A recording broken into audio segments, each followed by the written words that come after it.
এত বছর পর দেশে ফিরে বন্ধুদের সাথে আড্ডা দিচ্ছিল আদনান। ছজন বন্ধুর সাথে এক প্রকার গোল মিটিং চলছে।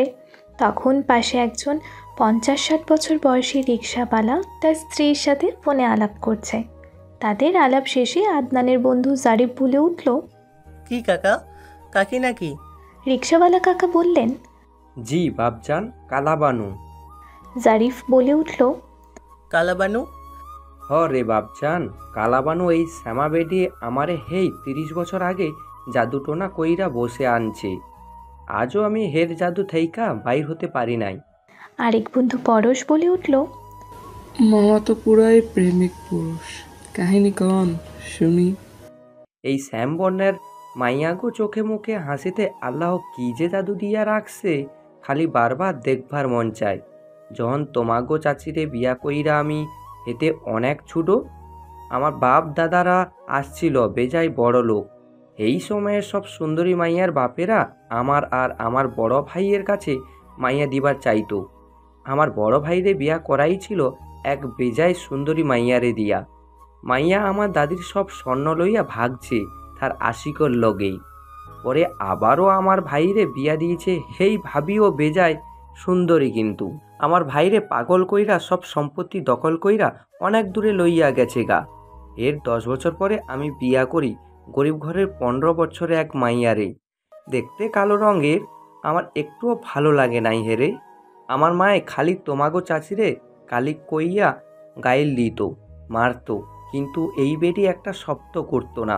নিজের সমস্ত উজাড় কইরা আমার সংসার চালাইছে, আমার পোলাগো মানুষ করছে। শেষ সময়ে আমার মায়ে আমার কালাবানুর কাছে মাফও চাইয়া গেছে। আমার বড় ভাইয়ের বউ আমাগো মূর্খতার ফয়দা লইয়া আমাগো সব সম্পত্তি হাতায় লইয়া আমগরে বাহির কইরা দিয়েছে। আজ এই লেইজা আমি রিক্সা চালাই, কিন্তু জীবনে কোনো কষ্ট নাই। আমার কালাবানু আমার পুরা সংসার এক হাতে সামলায়া রাখছে। এর কোনো চাওয়া পাওয়া নাই, খালি আমি বকলে অভিমান করে কথা কয় না। বাহ মামা। একটা কথা কই বাপজানেরা, আমি গরিব অশিক্ষিত মানুষ, তারপরও দুনিয়া তোমাগোতে বেশি দেখি।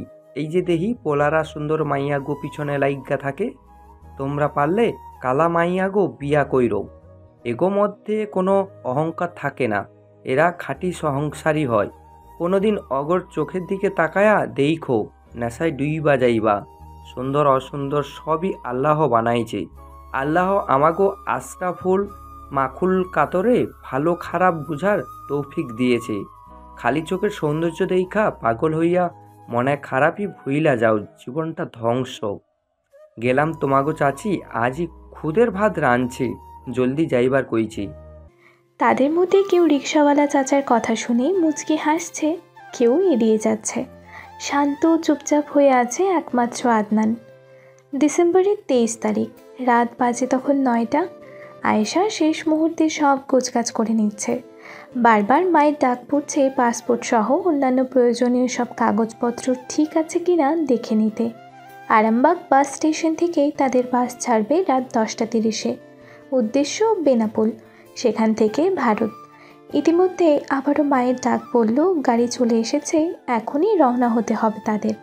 কিছুটা বিরক্তি নিয়েই আয়েশা বলল, আম্মু একটু থামো তো, শেষ মুহূর্তে এমন তাড়া দিলে মাথায় প্যাচ লেগে যাবে, তুমি শান্ত হও। মা সব রুমের দরজা জানালা বন্ধ করতে করতে বলল, ইন্ডিয়া যাচ্ছি, বরিশাল বা সিলেট না যে কোনো কিছু ফেলে রেখে গেলে কোনো সমস্যা হবে না। সব আরেকবার চেক করে নিয়ে বেরিয়ে আয় জলদি।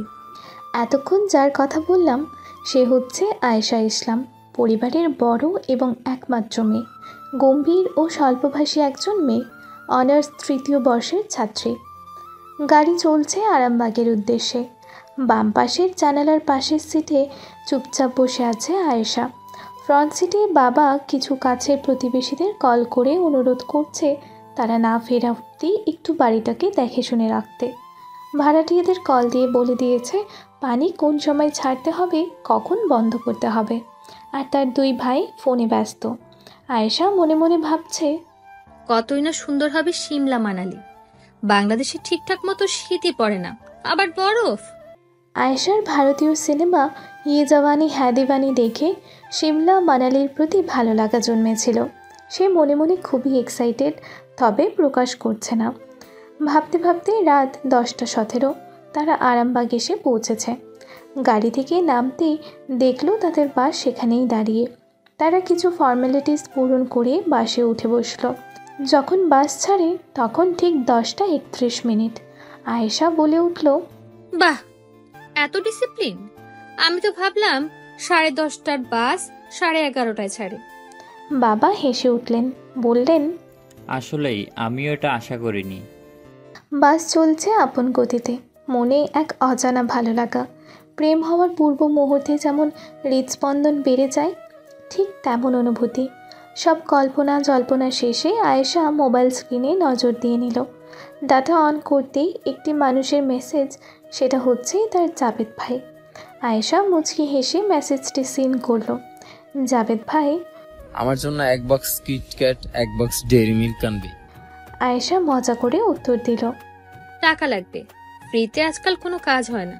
জাবেদ ভাই, কি তুই আমার কাছ থেকে টাকা চাস? টাকার সম্পর্ক তোর আর আমার? এক হাতে দাও, আরেক হাতে নাও। আজকাল এই স্বার্থপর দুনিয়াতে কেউ কারো না। বুঝলাম, সবই বুঝলাম, কিন্তু আমি জানি তুই আমার জন্য কিছু না কিছু আনবি, তাই এসব ভং ধরে লাভ নাই। জি না, আনবো না। আচ্ছা আনিস না, সাবধানে যাস। ফোন দিলে তো পাবো না, কারণ নেটওয়ার্ক থাকবে না। মেসেঞ্জারে কল দিস, পৌঁছায়। আচ্ছা ভাইয়া। বলেই আয়েশা ফোন পাশে রেখে দেয় আর ভাবতে থাকে, এই পৃথিবীতে অনেক বন্ধু পেয়েছি, তবে যখন তাদের স্বার্থ উদ্ধারে আমি অক্ষম হয়ে পড়ি তখন তারা আমাকে দূরে ঠেলে দেয়। কিন্তু জাবেদ ভাই এমন একজন মানুষ যে কিনা আমার বড় ভাইয়ের চেয়েও আপন, একজন বন্ধু, একজন অ্যাডভাইজার। ছোটবেলা থেকেই আমরা একই এলাকায় থাকলেও খুব ভালো সম্পর্ক আমাদের 5-6 বছরের। অ্যাডমিশন এক্সামের সময় আমাকে পড়াতেন তিনি, তখন থেকেই আমাদের বেশ ভালো বন্ড। একটা ছেলে মেয়ে একসাথে থাকতে থাকতে প্রেম হয়ে যায়, তবে আমাদের সম্পর্ক সম্পূর্ণ আলাদা। আমার কোনো বড় ভাই নেই। জাবেদ ভাই আমার বড় ভাইয়ের জায়গা দখল করে নিয়েছেন। আমার অতীত বর্তমান নিয়ে সমস্ত রহস্য তার কাছে অজানা নয়, তার সব কিছু আবার আমার কাছেও অজানা নয়। বেনাপোল সীমান্তে পৌঁছাতে পৌঁছাতে সকাল 7টা। ইমিগ্রেশনের সব ফর্মালিটিস পূরণ করে সকাল 9টা। সীমান্ত পার করার পরে সিএনজিতে করে আমাদের কলকাতা পৌঁছাতে হবে। যখন কলকাতার উদ্দেশ্যে রওনা হবে তখনই পিছন থেকে এক অপরিচিত কণ্ঠে ডাক পড়ল, আঙ্কেল, আপনারা কি কলকাতা যাবেন? আয়েশার বাবা আদিল ইসলাম বললেন, জি। আঙ্কেল, আসলে আমার নাম আনন্দ, আমিও কলকাতা যাব, চলুন একসাথে যাই। ইতস্তত বোধ করলেন আদিল ইসলাম। আনন্দ আবারও বলে উঠল, ভয় পাওয়ার কিছু নেই আঙ্কেল, আমি আগেও এসেছি ইন্ডিয়া, আমার ভাই থাকেন এখানে। আনন্দ এবং তার 2 বন্ধু গাড়ি ঠিক করে নিল। আদিল সাহেব কিছুক্ষণ চিন্তা ভাবনার পর গাড়িতে উঠে বসলেন। যাত্রাপথে আনন্দ বলল, আপনারা কলকাতায় থাকবেন নাকি আরও অন্য কোথাও ঘুরবেন? আদিল সাহেব বললেন, দিল্লি, আজমের যাব, এরপর সেখান থেকে সিমলা, মানালি। বাহ, আমরাও তো ওখানেই যাব। কলকাতা একদিন থেকে, ওখান থেকে দিল্লি আমার ভাইয়ের কাছে।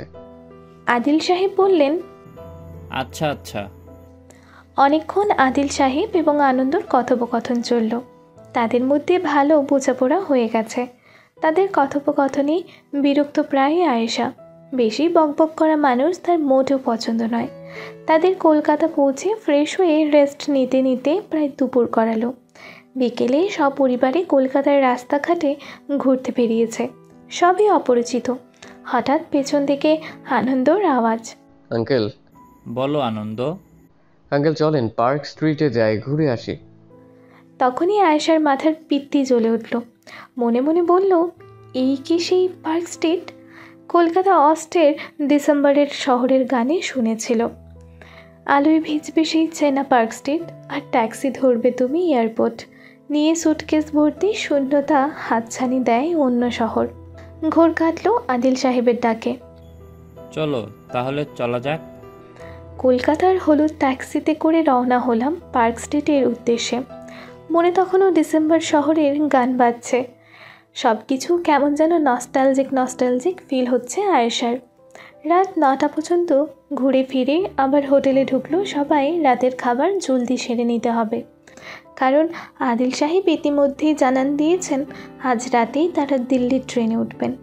সবাই এক প্রকার জোর করেই খাবার খাচ্ছে, শুধু পেট ভরানোর জন্য। কারণ খাবার দেখতে যত ভালো, স্বাদে মোটেও ভালো নয়।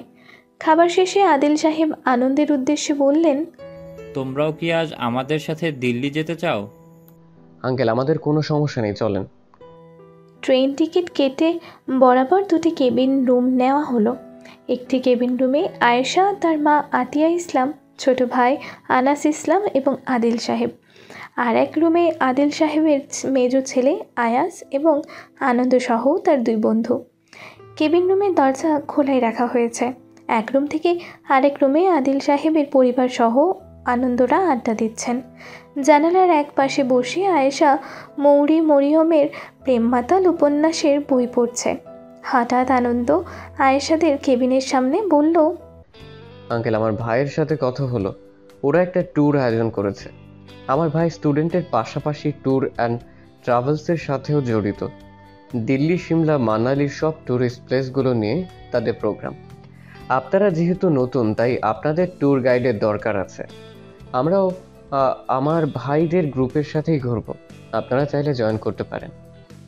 আয়াস বলে উঠল, নাম কি আপনার ভাইয়ের এজেন্সির? S tours and travels. Anand বলল। আয়াস সাথে সাথে ফেসবুকে সার্চ করলো, হালকা পাতলা আইডিয়া নিল। ছোট হলেও ভালো রিভিউ আছে। সে আদিল সাহেবের উদ্দেশ্যে বলল, আব্বু চলো, ফেসবুকে দেখলাম ভালো রিভিউ, আমাদের জন্য ইজি হবে। আপনাদের থাকা, খাওয়া, ঘোরা সব এক প্যাকেজেই থাকবে। আনন্দ বলল। আদিল সাহেব মত দিলেন ছেলের এবং আনন্দর কথায়। প্রায় 48 ঘন্টার যাত্রা শেষে তারা দিল্লি পৌঁছালেন। সবাই ক্লান্ত। আনন্দর ভাই আগে থেকেই তাদের জন্য রুম বুক করে রেখেছিল। পরদিন সকালে সবাই দিল্লি ইউনিভার্সিটির সামনে গিয়ে পৌঁছালো, কারণ সেখান থেকে কিছু ছেলে মেয়ে নিয়ে তাদের ট্যুর শুরু হবে। সেখানে আনন্দ ফোন নিয়ে কাউকে বারবার ফোন করেই যাচ্ছে। 4-5 বার কল করার পর কল রিসিভ হলো। আদান ভাই, তোমার সব কিছুতেই লেট। তোমার অ্যারেঞ্জ করার ট্যুরে সবাই এসে হাজির, তোমারই খবর নাই। তাড়াতাড়ি এসো, আমরা দাঁড়িয়ে। বলেই আনন্দ ফোন রেখে দিল। পাশেই একটু দূরে আয়েশা দাঁড়িয়ে বেগুনি এবং সাদা রঙের একটা ড্রেস পরে সে বারবার ইউনিভার্সিটির দিকে চোখ বুলিয়ে নিচ্ছে। হঠাৎ আনন্দ ভৌ দৌড় দিল আর চিৎকার করে উঠল। ভাইয়া! তার এমন চিৎকারে আয়েশা প্রায় ভয় পেয়ে গেছে। সে বলে উঠল, আজব, এমন করার কি আছে?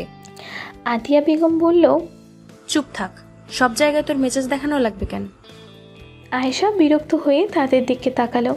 সুঠাম দেহের একজন, প্রায় 6 ফুট ছুঁই ছুঁই উচ্চতার একজন পুরুষ, গায়ে ডেনিম জ্যাকেট জড়ানো, কাঁধে ব্যাগ, আনন্দকে জড়িয়ে ধরে লাফাচ্ছে। আয়েশার মেজাজ তখন আরও বিগড়ালো। এত বড় একটা দামড়া লোক কিনা এত মানুষের সামনে এইভাবে লাফাচ্ছে। এবার আতিয়া বেগমের চোখ রাঙানি শিকার আয়েশা। ঘুরে মুখে মাস্ক উঠিয়ে বিড়বিড় করতে লাগলো। আয়েশা ইদানিং একটু বেশি বিরক্ত সব কিছুতে। কলেজের সময় পর্যন্ত যদিও গম্ভীর ছিল, তবে এতটাও না। ভার্সিটিতে ওঠার পর যেন সে আরও গম্ভীর হয়ে যায়। বন্ধুর সংখ্যা কমিয়ে ফেলে, সব কিছু থেকে নিজেকে গুটিয়ে নেয়। কারোর সাথে তেমন একটা মিশতে চায় না। তার কোনো কষ্ট নেই, অভিমান নেই, অভিযোগ নেই, আছে শুধু আশেপাশের প্রতি একরাশ বিরক্তি। আনন্দকে জড়িয়ে ফাজলামো করে হাঁটতে হাঁটতে এগোচ্ছে সেই ছেলেটি। হঠাৎ বেখেয়ালিতে আয়েশার পায়ে পাড়া পড়ল। আয়েশার চোখ বড় বড় হয়ে উঠল। ভীষণ রাগ হলো তার, কিন্তু সে যার তার উপর রাগ করে না। ছেলেটি পায়ের দিকে তাকিয়ে হাঁটতে হাঁটতে বলে, sorry, I did not notice, বলে চলে গেল। দিল্লি ক্যাম্পাসের আশেপাশে ঘুরে আনন্দকে বলল সবাইকে জানিয়ে দিতে তারা দরগা শরীফ যাবে, যদি কারো ড্রেস আপ চেঞ্জ করার থাকে করে নিতে। আনন্দ বাঙালি যারা আছেন সবার উদ্দেশ্যে বলল, আমরা দরগা শরীফ যাব, যদি কারো ফ্রেশ হওয়া থাকে, ড্রেস চেঞ্জ করার থাকে হোটেলে গিয়ে করে আসুন। 1 ঘন্টা পর বের হচ্ছি আমরা। সবাই চলে গেল হোটেলে তৈরি হতে। দরগা শরীফের বিশেষত্ব হচ্ছে হিন্দু মুসলিম সবাই যায় সেখানে। আয়েশা এবং তার মা বোরকা পরে নিল। আদিল সাহেব, আনাস, আয়াত সাদা পাঞ্জাবি ও মাথায় পাগড়ি মতন করে ওড়না বেঁধে নিল। সবাই বেরিয়ে পড়েছে। গাড়ি ভাড়া করা হয়েছে ডিরেক্ট আজমের শরীফ পর্যন্ত। সবাই আজমের শরীফ ঘুরে ঘুরে দেখতে লাগলো। অতি আগ্রহের সাথে পৃথিবীর সবচেয়ে বড় ডেচকি ছেলেরা সেখানে আসরের নামাজ পড়ে নিল। আয়েশা দাঁড়িয়ে মোনাজাত করছিল, আর ঠিক পেছনেই আদনান দাঁড়িয়ে। মোনাজাত শেষে হঠাৎ একদল বাচ্চা এসে আয়েশার কাঁধে ব্যাগ ধরে টানাটানি শুরু করেছে। সেই ব্যাগে ছিল আয়েশার পাসপোর্ট সহ অত্যন্ত প্রয়োজনীয় কিছু জিনিস। আদিল সাহেবের করা নির্দেশে সবার কাছে একটা করে ছোট সাইড ব্যাগ থাকবে। সেই ব্যাগ যার যার দরকারি কাগজপত্র সহ সব জিনিস থাকবে, কারণ সব কাগজ এক ব্যাগে একসাথে তাহলে ঝামেলা পাকবে। সেই বাচ্চাদের মধ্যে কয়েকজন বলে উঠল, पैसा दे दो, बहुत भूख लगी है। আয়েশা ভয় পেল ওর কাছে কোনো টাকা নেই। এতগুলো বাচ্চাদের মধ্যে ব্যাগ ছুড়িয়ে এক প্রকার জোরে জোরে হাঁটতে লাগলো। এসব বাচ্চাদের তার জানা আছে এখান থেকে চলে না গেলে তারা ছাড়বে না। তাদের টানাটানিতে আয়েশার ব্যাগের চেইন ছিঁড়ে গেছে। সেখান থেকে তার পাসপোর্ট এবং একটা কাগজ মাটিতে পড়ে যায়। বাচ্চাদের দৌড়াদৌড়িতে পাসপোর্ট গিয়ে পড়ে আদনানের পায়ের নিচে। তৎক্ষণিক সে পাসপোর্টটি হাতে নেয়, খুলে দেখে আয়েশা ইসলাম। আশপাশ খুঁজতে থাকে এটা কার কাছ থেকে পড়ল। এখানে বাংলাদেশি অনেকেই আছে। সে মাইকিং করানোর জন্য অফিস রুমের দিকে ছোটে। তখনই আনন্দ পেছন থেকে দেখে বলে, ভাই চলো যাওয়া যাক। আনন্দ কাছাকাছি আসার পর আদনান বলে, দাঁড়া একটু, একটা মেয়ের পাসপোর্ট হারিয়ে গেছে, মিসিং রুমে দিয়ে মাইকিং করে আসি। বাংলাদেশি? হ্যাঁ বাংলাদেশি। দেখি তো আমাদের কেউ নাকি আবার। পাসপোর্ট দেখে আনন্দ বলে, আরে এটা তুই আঙ্কেলের মেয়ে, তুমি চলো, ওরা বাইরেই আছে, দিয়ে দেওয়া যাবে, মাইকিং করার দরকার নেই। কোন আঙ্কেলের মেয়ে তুই চিনিস? হ্যাঁ আমাদের সাথেই আসছে। এমন বেখেয়ালি মানুষ হয়? ট্যুরিস্টদের এসব জিনিস আলে কী হয় ভাবতে পারিস? আর যদি পরিচিত না হতো, কপালে শনি ছিল। কিন্তু ভাই কথা হইল, এই আপুরে পাসপোর্টে এমন দেখাচ্ছে, বাস্তবে কিন্তু এমন দেখতে না, এখানে পুরাই শৌখিনা লাগছে। বলেই হেসে উঠল আনন্দ। অন্যদিকে পাসপোর্ট না পেয়ে ঘাম ঝরছে আয়েশার। বাবাকে জানানো যাবে না, আর কিছুক্ষণ পাসপোর্ট না পেলে কেঁদেই ফেলবে এমন পরিস্থিতি। কিন্তু আয়েশা কখনোই কাঁদে না। ঠিক তখনই পেছন থেকে ডাক পড়ল, আপু। আয়েশা পেছন ফিরে দেখল আনন্দ ও আদনান। আনন্দ বলল, আপু আপনার পাসপোর্ট। জীবন ফিরে পেল আয়েশা। আপু একটু সাবধানে রাখবেন, এসব হারালে অযথা হ্যারাসমেন্টে পড়া লাগবে। আসলে কখন ব্যাগের চেইন ছিঁড়ে গেছে বুঝতে পারিনি, কিন্তু ধন্যবাদ আপনাকে। আমি খুঁজে পাই নাই, আদনান ভাই পাইছে, ওনাকে ধন্যবাদ বলেন। ও আচ্ছা, কিন্তু ধন্যবাদ আপনাকে, বলল আয়েশা। পরনে কালো বোরকা, মাস্ক দিয়ে ঢাকা মুখ। আদনান আয়েশার চেহারা পুরো দেখতে পেল না, শুধু দেখলো ভয়ানক বড় বড় চোখজোড়া। ইটস ওকে বলে তিনজন পাশাপাশি হাঁটতে লাগলো। কিছুক্ষণ নীরবতার পর আনন্দ জিজ্ঞেস করলো, আপু কিসে পড়েন আপনি? অনার্স 3য় বর্ষ। আপনি? আমি তো আপু আপনার অনেক ছোট, তাহলে মাত্র ইন্টার পাস করলাম। ও আচ্ছা, অনেক ছোট আপনি। আমাকে তুমি করে বলেন আপু, আমি আপনার অনেক ছোট। আয়েশা মুচকি হেসে বলল, আচ্ছা। আদনান মোবাইলে ব্যস্ত। পরদিন দুপুরে তারা রওনা হবে মানালির উদ্দেশ্যে। কলকাতা আর দিল্লিতে কারোরই তেমন ঘোরার ইচ্ছা ছিল না। আসল সৌন্দর্য তো অপেক্ষা করছে মানালিতে। মানালির উদ্দেশ্যে বের হওয়ার আগে সবাইকে হোটেলের বাগানে ডাকা হলো। দিল্লিতেও বেশ ঠান্ডাই ছিল, কারণ তখন ডিসেম্বরের শেষ ভাগ চলছে। আয়েশা লং হুডি, মাফলার এবং তার কোমর সমান চুল খোলা রেখে প্রায় তৈরি হয়ে বাগানে গিয়ে দাঁড়িয়ে আছে। একে একে সবাই এসে হাজির। সবশেষে আসলো আদনান, আনন্দ এবং তার একজন বন্ধু। এসে সবার উদ্দেশ্যে আদনান বলল, হ্যালো অল, আমি আদনান শেখ। আশা করি এই পর্যন্ত আপনাদের কোনো সমস্যা হয়নি। বাংলায় বলছি কারণ এখানে বেশিরভাগই বাঙালি। আমিও বাংলাদেশি, পড়ালেখার জন্য দিল্লি থাকা আর কি। আর যারা বাঙালি না, তারা আমাদের রুল সম্পর্কে আগের থেকে অবগত, তাদের বিশেষ করে কিছু জানানো নেই। এই ট্যুর গ্রুপটা আমার আর আমার বন্ধু রুহানের। ঘোরাফেরার সুবিধার্থে আর বড় গ্রুপ নিয়ে যেন ঘোরা যায়, এজেন্টটা মূলত সেই কারণেই খোলা। আমরা কোনো প্রফেশনাল ট্যুর গাইড না, আর এটা আমাদের জবও না। এটাই আমার লাস্ট ট্রিপ ইন্ডিয়াতে। আশা করি আপনাদের নিয়ে ভালোভাবে ট্রিপটা শেষ করতে পারবো। এত কথা আয়েশার ভালো লাগছে না। মানালির বরফে ঢাকা পাহাড় যেন এখনই ডাকছে আয়েশাকে। আয়েশা অন্যদিকে ঘুরে আশপাশ দেখছে। সেই সময় আদনানের বন্ধু তাকে একটা লিস্ট দেয় যেখানে সবার নাম আছে। আদনান বলে, আমি এক এক করে সবার নাম ডাকবো, সবাই এসে আমার ডান সাইডে দাঁড়াবেন। বেখেয়ালি অবস্থায় থাকায় আয়েশা কথাটি শোনেনি। আদনান একে একে সবার নাম ডাকছে। সহ্য শেষে ডাকলো আয়েশা ইসলাম। আয়েশা সেখানে খেয়াল নেই। 2 ও 3য় বার ডাকার পরও আয়েশা খেয়াল দিল না। আয়াজ ধাক্কা দিল আয়েশাকে। আয়েশা তাকালো। আদনান বলে উঠল, কথা কি শুনতে পাচ্ছেন না নাকি? মাস্কটা খুলুন, ফেস মেলাবো। আয়েশার রাগ হলো। রাগে মাস্ক খুলল। আদনান তার ডান পাশের জায়গা দেখিয়ে বলল, এখানে এসে দাঁড়ান। সব ঠিকঠাক আছে কিনা দেখে আদনান আয়েশাকে একবার দেখে নিল। তারপর আস্তে আনন্দকে বলল, সেই দিন পাসপোর্ট হারিয়েছে, এখন যে অবস্থা দেখছি মানালি নিয়ে গেলে তো নিজেই হারিয়ে যাবে। আয়েশা স্পষ্ট তাদের কথা শুনতে পেল। জোরে নিঃশ্বাস ছাড়ল। এখানেই কোনো ঝামেলা করা যাবে না। একে একে সবাই স্টেশনে গিয়ে পৌঁছালো। ট্রেন ছাড়লো দুপুর 3:30 দিল্লি থেকে মানালির দূরত্ব 15 ঘন্টার। ট্রেন চলতে থাকলো আপন গতিতে। বিকেল পেরিয়ে সন্ধ্যা, সন্ধ্যা পেরিয়ে রাত। রাত বাজে তখন 12:09। ট্রেনেই খাবার দাবার চুকিয়ে সবাই আড্ডায় মেতে আছে। হঠাৎ আয়েশার ইচ্ছে হলো ট্রেনের দরজার দিকে দাঁড়িয়ে দ্রুত বেগে চলতে থাকা বাতাস গায়ে লাগাতে। আস্তে আস্তে বেরিয়ে তাদের কেবিনের রুমের পাশে দরজায় দাঁড়িয়ে রইল কিছুক্ষণ নিশ্চুপ। মনে মনে ভাবতে লাগলো, শুনেছি অনেকে মনের কষ্টে ট্রেনের দরজা থেকে লাফ দিয়ে নিজের জীবনের ইতি টানে। আজব না, মানুষের জীবনের মূল্য এত কম, কিছু মিলি সেকেন্ডে নিঃশেষ হয়ে যায়।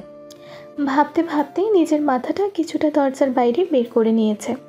পেছন থেকে আদনান ওয়াশরুম থেকে বের হয়ে আয়েশাকে এমন অবস্থায় একা দেখতে পায়। হঠাৎ তার মাথায় বাজ পড়ে। সে মনে মনে ভাবতে থাকে, ভাই, এই মেয়ে কি সুইসাইড করার ধান্দায় আছে নাকি? ভেবেই ডাক দিতে নেয় আয়েশাকে আদনান। পরক্ষণেই নিজেকে থামায়। এখন ডাক দিলে যদি লাফ দিয়ে দেয়। ধীর পায়ে আনন্দকে ডাকে, তাকে সবটা জানায়। আনন্দ ভড়কে যায়। তারা দুইজন পেছনে এসে দাঁড়ায়। আনন্দ বলে, ভাই আগে এমন ব্যবস্থা করো যেন লাভ দিয়ে না পড়ে। আরে বেটা, কি করব? আনন্দ ভাবতে ভাবতে দেখে একটা ছাতা রাখা। ছাতা দেখেই তার মাথায় বুদ্ধি খেলে। সে বলে, ভাইয়া এই ছাতা ধরো। ধরে ওনার জ্যাকেটের পিছন থেকে টান দিয়ে তাকে ব্যাকে আনা। আমি দৌড়ে গিয়ে গেট লাগাবো। শুকনো আছে, কষ্ট হবে না। তুই টান দে। মিয়া ফাজলামি করো। তোমার দেহ দেখেছো? আমি টান দিলে তুমি দরজা লাগাইতে পারবা? উল্টো দুইজনে মিলে পড়বো। তাও ঠিক, দে ছাতা দে। যেমন প্ল্যান তেমন কাজ। আদনান মুহূর্তের মধ্যে আয়েশাকে টান দিয়ে পেছনে আনলো। আয়েশা এতটাই বেখেয়ালি ছিল যে সে সোজা গিয়ে আদনানের বাহুতে পড়ে।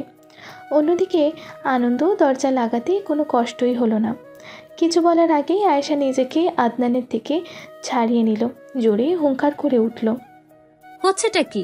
কি করলেন কিছুই বুঝলাম না। আপু, আপনি সুইসাইড করতে গিয়েছিলেন কেন?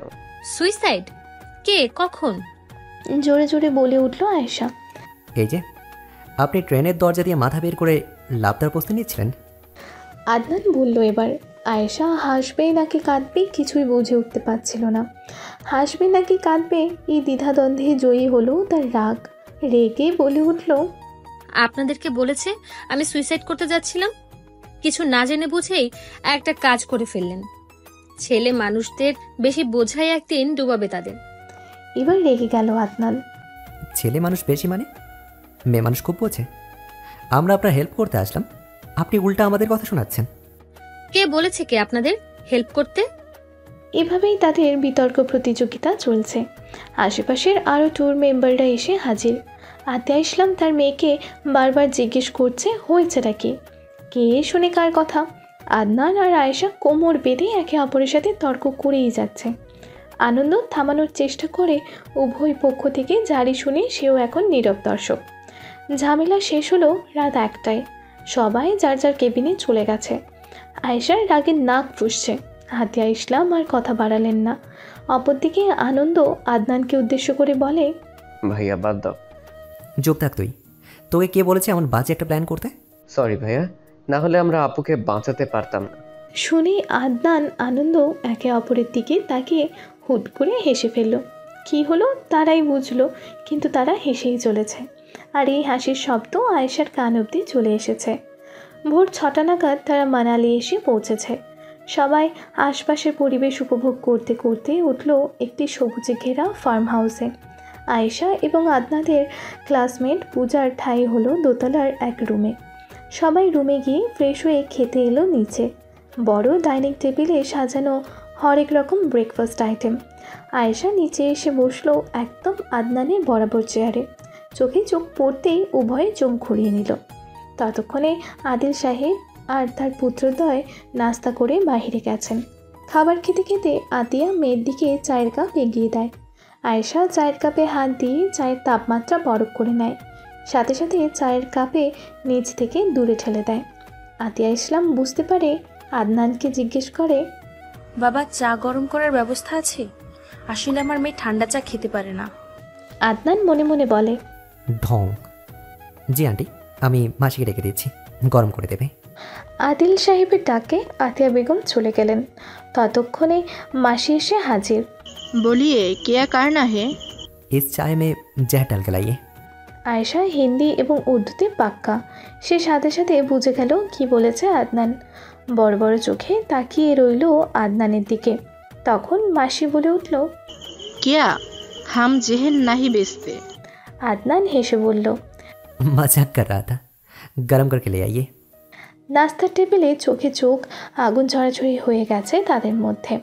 আদনান বারবার তাকায় তার দিকে আর ভেঙচি কাটে। কয়েকবার সরাসরি চোখে দেখলেও এড়িয়ে গেল আয়েশা।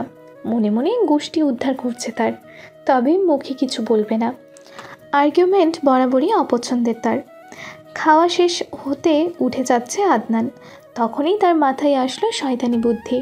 কেন যেন অযথায় এই মেয়েকে তার চোখের বিষ লাগছে। মনে মনে আয়েশার ভয়ভীতি চেহারার চিত্র কল্পনা করছে। এখনই বাস্তবে ঘটবে তার চোখের সামনে। তেলাপোকা নাম শুনতেই আয়েশার কলিজার পানি শুকিয়ে লাফালাফি শুরু করবে এই অপেক্ষায়। মনে আনন্দ আর মুখে ভয়ের ভঙ্গি নিয়ে দাঁড়িয়ে। আশ্চর্য, মেয়েটি ভয় পাচ্ছে না কেন? ভয় পাওয়া তো দূরে থাক, সামান্য ঘাবড়ে যাওয়ার চিহ্নটুকু তার মধ্যে নেই। মনের আনন্দে যেন কেউ এক বালতি পানি ঢেলে দিল। এমনটাই এখন আদনানের অবস্থা। অন্যদিকে আয়েশা ভাবলেশীনভাবে ব্রেড খাচ্ছে। তেলাপোকা বলে যে কেউ কিছুক্ষণ আগে চিৎকার করেছে শোনেইনি যেন। কষ্ট দুঃখে ঠায় দাঁড়িয়ে আদনান তখনও। খাওয়া শেষে আয়েশা হাত রুমালে মুছে উঠে গেল। দাঁড়িয়েছে আদনানের সামনে, বুকে হাত বাঁধা তার। ডান পাশের ভ্রু চেয়ে বলল, বাতাসে বড় হয়েছেন, বুদ্ধিটা এখনো হাঁটুর নিচেই। এগুলো পুরনো পদ্ধতি মানুষকে ভয় দেখানোর। Try something new and grow up. এই কি বলেন? আমি বাতাসে বড় হয়েছি আর আমার বুদ্ধি হাঁটুর নিচে? বয়রা নাকি? একবার বলেছি শুনেননি? আবার বয়রা বলছেন? সাহস তো কম না আপনার। আমার সাহসের কি দেখছেন? দেখতে মোটেও ইচ্ছুক নই। আমিও দেখাতে ইচ্ছুক নই। আসতে পারেন। আয়েশার কণ্ঠে গভীর গম্ভীরতা।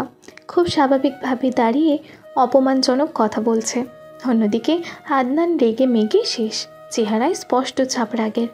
এসবের মধ্যে আদনান লক্ষ্য করল সামনে দাঁড়িয়ে থাকা আয়েশার চোখ একদম বরাবর দাঁড়িয়ে তারা, মুখোমুখি।